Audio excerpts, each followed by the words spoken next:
My name is Mark Johnson. Along with my wife, Susan, we run a public bathhouse, a business inherited from my grandfather's time. We had a fateful encounter with a child. It was on a day in early spring when the chill still lingered in the air. It was a little past 9 o'clock in the evening. Having seen off the last customer, I was preparing to close the store with my wife. I left the indoor cleaning to Susan and went to take down the entrance sign when I spotted a small figure near the trash dump located a little way off from our shop. Under the glow of the street lamp, I could see a raggedy girl rummaging through the garbage. At that time, I thought the girl was just searching for something. But considering the late hour, I thought I should say something to her. I called Susan, and we approached the girl together. As we got closer, we saw a girl in a thin long-sleeve shirt and skirt, barefoot, in the cold season when a jacket would still be necessary. Although she wore sneakers, they didn't fit properly, and she was stepping on the heels. Surprised by her appearance, both Susan and I could do nothing but gawk, until I finally spoke up. "Little lady, it's quite late. Are you looking for something?" Perhaps startled by being addressed so suddenly, the girl flinched and turned towards us. Her hair, slightly longer than shoulder length, was messy, lacking the luster typically seen in a child's hair. Her bangs were long, obscuring her eyes. "I'm hungry," she replied. Hoping not to frighten the jittery girl, I gently addressed her. "So you're hungry, huh? But it's late. Let's call your house. Do you know your home phone number? We can phone your mom or dad to come pick you up." But the girl shook her head vigorously. "I get it. It's scary to go to a stranger's house, isn't it? How about this? We'll call your folks while we wait together here." Since it was late, I thought she might be suspicious of us. However, the girl confessed. "My mom hasn't come home for about 3 days. I've been waiting for her to return, but I'm so hungry." Her words led me to suspect possible neglect or abuse. "So, how about we call the police and you wait here a bit?" I asked. "No, not the police. Mom said no to the police," she exclaimed. The mention of the police seemed to put her on guard all at once. Just when I was contemplating calling the police despite her reluctance, we heard her stomach growl. Susan was the one to break the silence. "Are you hungry? When did you last eat?" "I haven't eaten since this morning. That's why I was searching for some food," she replied. Susan and I were lost for words. A girl in thin clothes, rummaging through garbage at night, having not eaten all day, was a heartbreaking sight. "Would you like to come to our house?" Susan proposed. I was surprised by her words. Taking a child home without contacting the police might lead to complications later. Perhaps sensing my concerns, Susan looked at me and said, "I understand your reservations. As adults, it may seem right to call the police, but how can we leave a child out here, shivering from the cold and hunger?" I resolved myself when I heard my wife's words. "If the girl is resistant, we can go to the police tomorrow. The most important thing right now is to provide this shivering child with a warm place and a meal to fend off her hunger." I put on a smile and reached out my hand to the little girl. "Come home with us, it's okay." The girl seemed hesitant for a while. But after some time, she took my hand. My wife held the girl's other hand. And so, the three of us hand in hand, returned to the public bathhouse. It seems the girl's name is Alice, or so she says. Upon returning to the bathhouse, my wife and little Alice went to bathe together. In the meantime, I went to prepare some clothes. Alice's clothes looked cold and dirty. They were no longer wearable. I brought some of my wife's clothes. A a coat, shoes, and pants with a string. With the string, if tied tightly, she should be able to wear the pants without them slipping off. I quickly ran to the convenience store and bought some small-sized women's underwear. I also picked up a toothbrush while I was there. By the time everything was ready, my wife and Alice had come out of the bath. The underwear and clothes seemed a bit large, but she managed to put them on. The girl who came out of the bath had color back in her pale face and looked more like a child.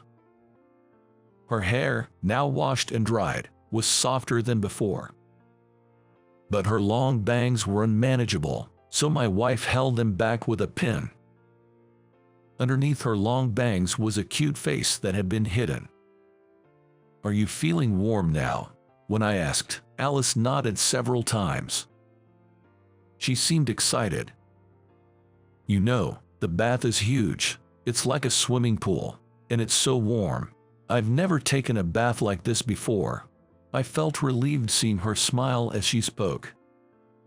I was worried because she was expressionless, not like a child at all, when we met her at the garbage dump. While I was drying Alice's hair, my wife was preparing a meal. Our house is right next to the public bathhouse. After Alice and I finished drying our hair, we moved to our house next door. There, my wife served the meal she had prepared. It was a warm pot of soup. The girl's eyes sparkled at the sight of the soup, filled with vegetables, meatballs, and noodles. "Can I eat this?" My wife smiled at Alice's question and said, "Feel free to have as much as you want." After that, she ate a lot. My wife gave her a fork and a spoon because she was spilling some food as she struggled with chopsticks.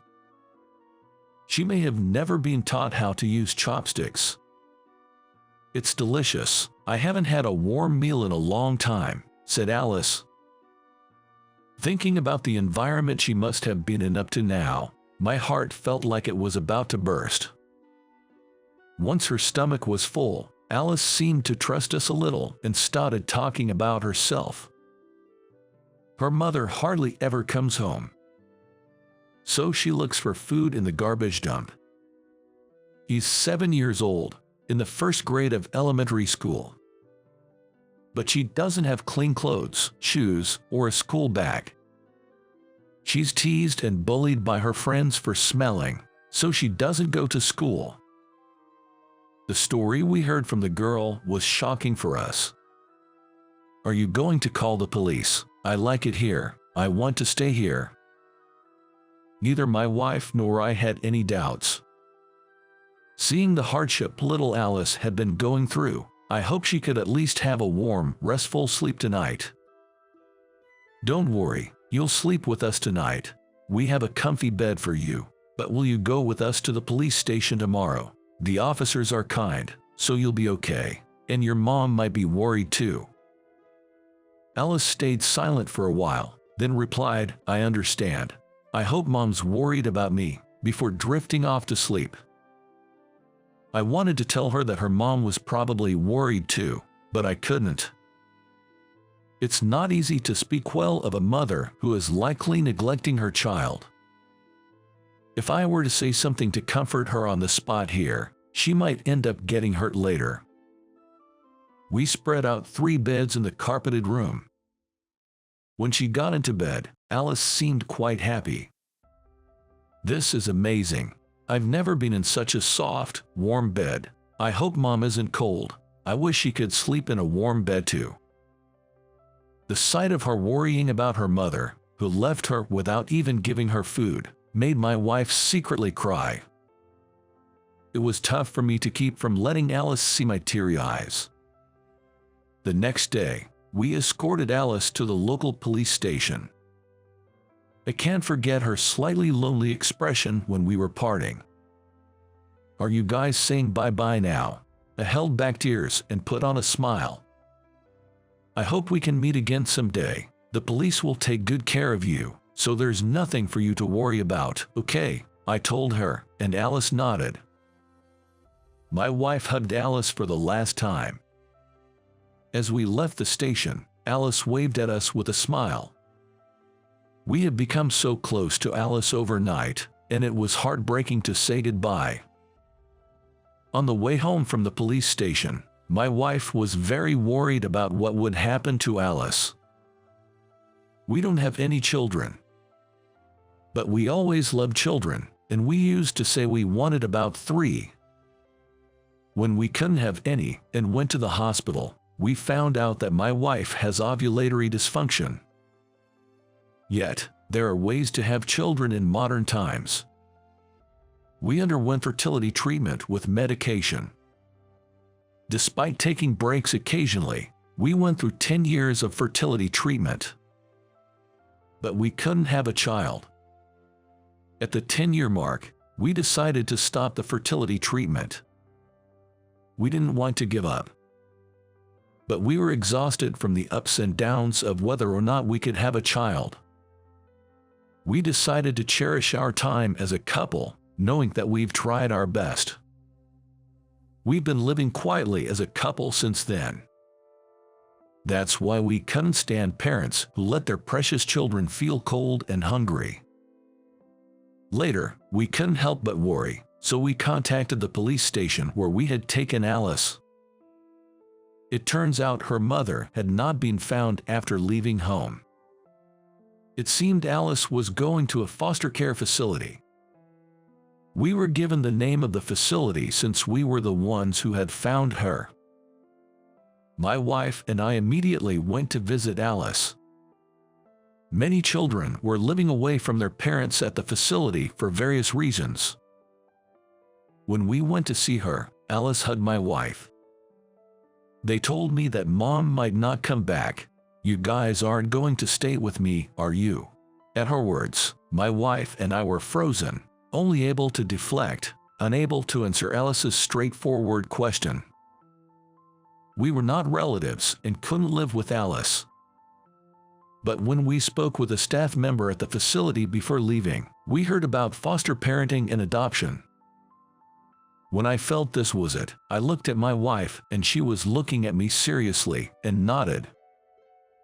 It was the moment when we, as a couple, made a decision. We decided to learn about foster parenting and adoption that day and signed the necessary paperwork.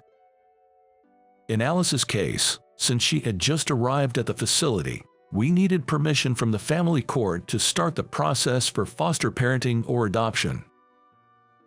But the permission came without issue at a later date. Since then, we attended training and workshops to become foster parents, leading busy lives. During that time, we occasionally visited Alice. We had once asked her, "How would you feel if we wanted to live with you, to become your family in place of your mom?" Alice replied with a radiant smile, "I'd be really happy." That alone motivated my wife and me to keep going.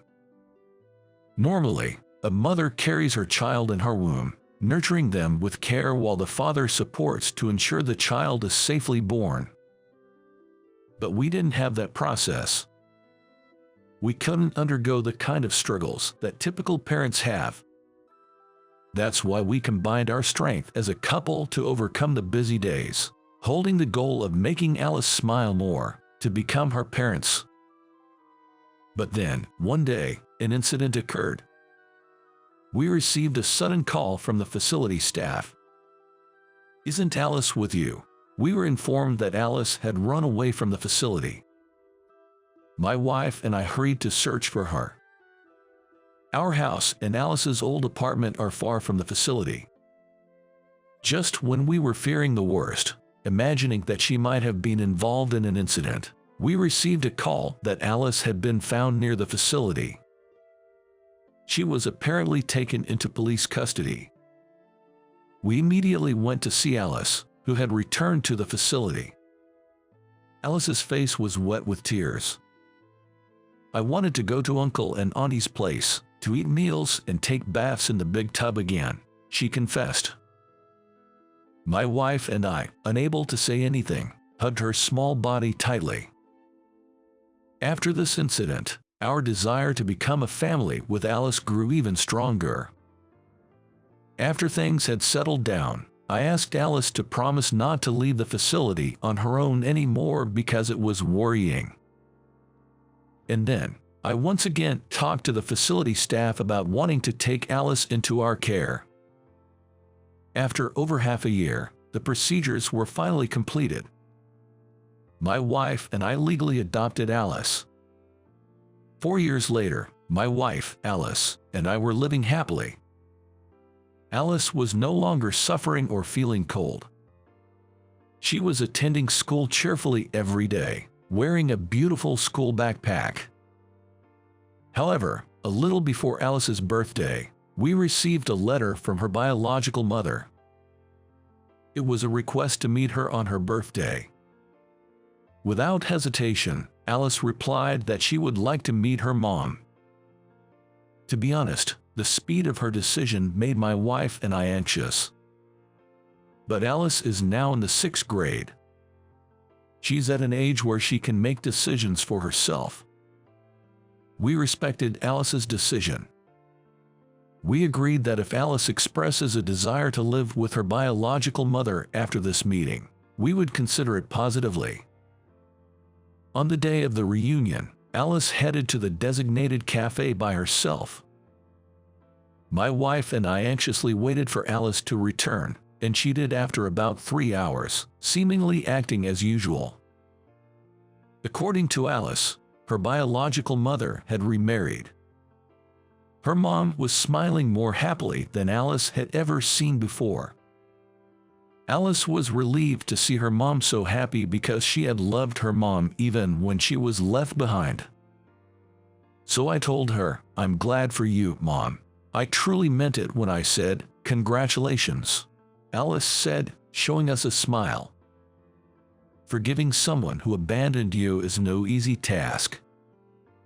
I was reminded yet again of what a sweet, proud daughter we have. And looking slowly from one parent to another, Alice firmly declared, "Mom, Dad, thank you for finding me. Meeting my real mom made everything clear. I felt relieved after seeing her and immediately wanted to return to you both. This is where I belong." Seeing Alice so confident made us feel relieved that we'll be together from now on. After that, we decided to go buy a cake for Alice's birthday as a family. When I suggested holding hands, Alice, looking a little embarrassed, agreed, saying, "Just for today." I remember we held hands with Alice on the way to the bathhouse on the day when she was rummaging through the trash. But Alice's hand has grown so much since then. Alice will continue to grow. We don't know how long she'll want to hold hands with our parents. But no matter how big Alice gets, even if she no longer wants to hold our hands, she'll always be our precious daughter. We'll cherish this happy moment and continue to walk together as a family of 3. So, how was our story? Your subscription to our channel provides us with great motivation to continue sharing our journey. Until the next video, take care.